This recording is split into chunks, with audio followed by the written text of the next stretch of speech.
Week 3 is tech, hack, or hacking tech, or whatever you wish to say when you talk about what kind of technology or how tech savvy you need to be when you want to create online courses. And let me just fix my frame a little bit. I was preparing much for screen sharing, so there you go. I hope it helps a bit, right? Yeah, newbie mistake. You have to check your setup first. But I was more self-aware of how the screen sharing is going to go down. So we have come to week 3. First week, we thought about all the thoughts we need to have in order for us to be able to get to the point where creating a course makes sense, right? Then last week, we talked all about the preparation. We have assessed what we have. We did all the organization. Did all the estimation. We have understood what the framework is, and we also understood that we need to have a very well documented one, in order for us to move forward. Now that all these things that were under our control is out of the way, today is a Monday, which is like the 3rd week in February and the 3rd week in the 30 days to your first and next course. We are going into tech. And because you are an online business coach, if you are around, or at least you do some service-based business to any capacity online, this is why you have some understanding of technology and how great it is until it is not so great, right? So let's get started. When we talk about online courses, then the first thing we think about is how to choose a course platform. And I have to tell you that I have seen courses I have taken, I have designed, I have held launch courses on all known platforms. Once again, all known platforms, maybe most known platforms. Teachable, Kajabi, Thinkific, MemberVault, Invanto, all the new hype, Newsendler, Podia. What else? I think these are the ones. So they all know the basics. Again, they all know the basics based on which you can launch your online course. So now that it is out of the way again, we know that we need a course platform, but what do we need that course platform for? We need that course platform to be able to organize the certain units, modules, or parts and bits of the curriculum in a way that it makes it easy to navigate for our students. Once again, it makes it easy to navigate for our students. So if you want your student to watch a video before they fill in a workbook, then they need to upload, I don't know what, the filled-in version of the workbook onto a different page on the course platform, then it should be easy for your students to navigate it. If it is not easy, then that course platform is not for you and not for your students. You also want to make sure that you design the learning environment again, design a learning environment for the student, which means that most often students want to be able to listen to the presentation phase. And now I am using a lot of terminology that is going to make sense later on, just bear with me. So you want to understand, and students want to listen to or watch or consume the presentation phase of each and every unit on the go.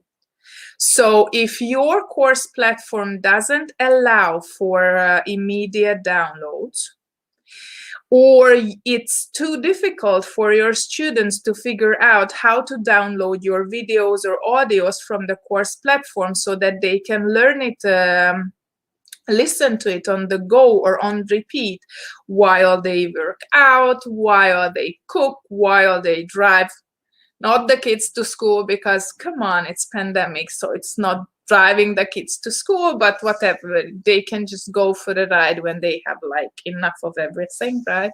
And they want to go deeper with your course, then it's more easy for them to consume it on the go than having to be able to figure out how to download, how not to download, and so on and so forth. Another thing that you want to understand, once the presentation phase is over, they want to be able to immerse themselves in the experience of implementing the material that has been presented to them. So once again, if they need a special tool or resource to implement what the presentation phase taught them, then you want to be able to attach the resources and tools for them to be found on one place, on one go, in one visual, visually pleasing way. And why I say visually pleasing way,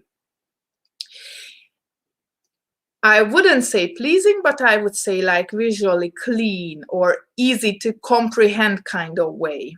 Because once you are navigating something that is new for you, and you need to be able to combine those new bits and pieces into something, then you need a clean canvas to do so. Think about the puzzle. When the puzzle pieces are all thrown around, then you need to have, a clean white space around it, or black space around it, so that you see the different bits and pieces and how they come together.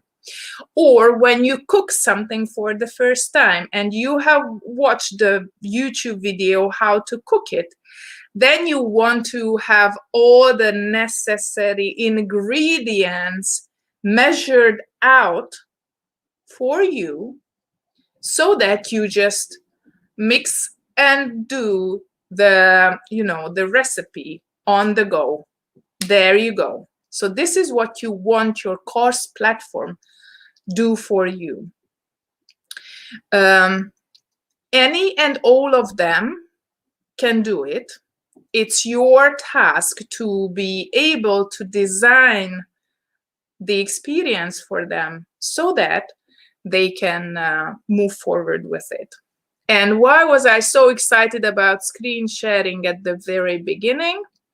I shall show it to you.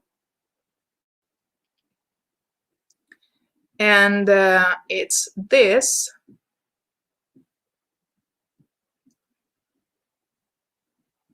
So once you see this is the back end of my freebie vault, free training resources to build your course.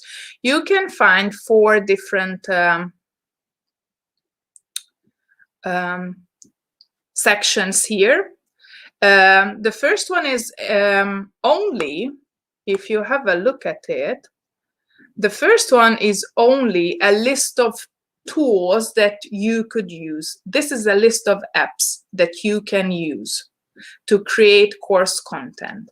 What is more interesting is this part, still my Google setup video walkthrough, because this is where you can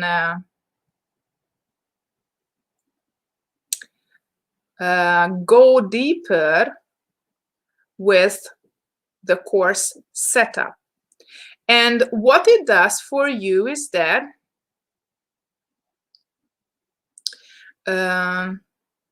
you have to be able to see this. So I need to share the screen again and do that.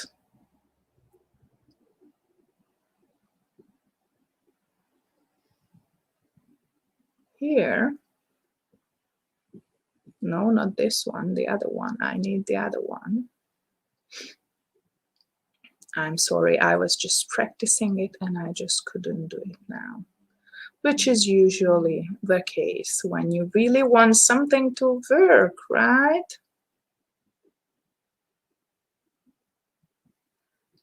So as you can see,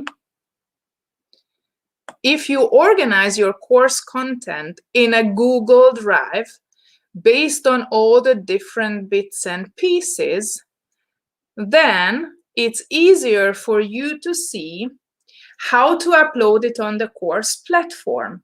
And once you know how to upload it on the course platform and how to design the certain elements within each unit, then it's much easier for you to be able to, you know, not just to choose a course platform, because it does have an important decision for you to choose a platform, but it's much easier for you to be able to choose a course platform where they can upload certain things, right? So if you want to steal all the free resources that I have for course creation, you can find it. I am posting the link here for you in the comment section. And so you can find all the necessary information about course content creation so that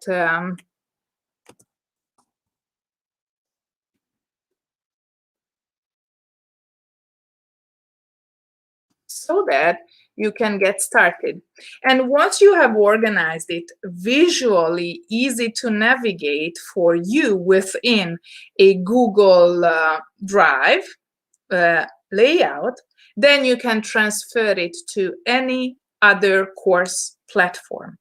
Then what do you really need to consider before choosing a course platform? What you need to consider is what apps and softwares you use.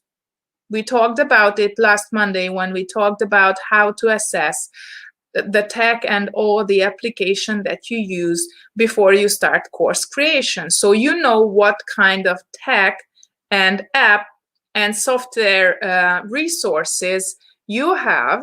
So, and what do they integrate well with? And then you now know why it's important.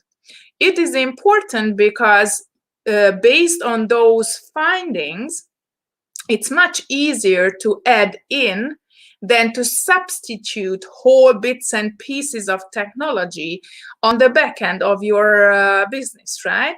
So if your course platform integrates well with each and every email provider, then it's no use thinking about what to choose, why to choose. You just pick one based on the price that you can pay for it. Or if you have a WordPress website, you don't need Kajabi, because Kajabi is a one-stop shop for everything. And so you already have a website. Most definitely, you are not going to use all the features in Kajabi. If you have already used a kind of webinar funnel, and you have built out a webinar on a webinar platform, you don't need Teachable, because Teachable also have this option as an evergreen webinar option, for instance. One important distinction to make here is that if you want to use gamification for your online courses, then there are only two platforms that you can choose from, and those are MemberVault and Podia. And those are the platforms who really understand that boosting students' motivation throughout the learning process, allowing the students to unlock certain rewards and certain extra points or extra territories within the course are so important that it can make or break the success of your self-study course. And yes, it is much easier to automate these things than hiring substitute coaches or coaches who help you coach your clients through your teachings, than creating this unnecessarily big, robust crew of yours when you start out and when you test out your process, right?